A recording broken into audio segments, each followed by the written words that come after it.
Well, thanks very much, Christina. And obviously I echo everything Christina has said. I've been a member now since 2007, and I'm really proud to be part of a government that has put education first. Any of you who've heard our Premier speak about education will know that this is his #1 priority, and he speaks with total sincerity when he is proud of what we have been able to do over the last 8 years, and Christina alluded to some of that. But we're always trying to do more. We recognize, first of all, that the work you do is very important. You are far more than simply educators, and some of this was alluded to by our friends from the Green Party. You do become the mentors, the people that many of your students look up to and wish to emulate. I think everyone has always had a favorite teacher and know that there was a turning point in each of our lives from an educator. Having said all that, we are obviously looking forward to continuing the type of growth that we have seen.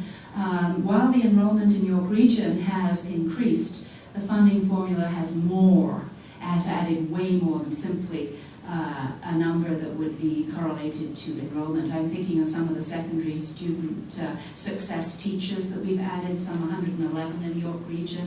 I really have enjoyed talking obviously to teachers and to the OSSTF representatives, many of whom are here today, in terms of how do we ensure that we're not just teaching to the test? How do we really expand the students' desire for knowledge and for that extra effort? And I can tell you the constituents whose doors I'm knocking on at the moment, they value what you do tremendously.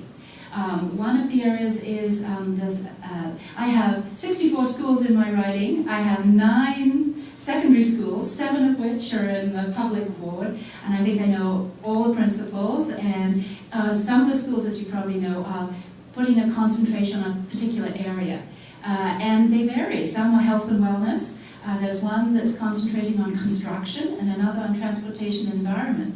So this is a way, I think, of appealing to students far more broadly so that they can, looking forward to their future careers, experience a lot more. So we are seeing the type of extracurricular activities. Yesterday I was at a senior center where they collaborated with the local Markham District High School on a horticultural, edible vegetables that they've been growing all summer. And those students, not only, it wasn't just for those community service hours, it was literally an intense interest that had been fostered by a particular teacher at Markham District. So anyway, there's always more to do. We are always going to be pushing forward. As a physician, I know that what makes people really healthy, the determinants of health, are dependent on education, #1.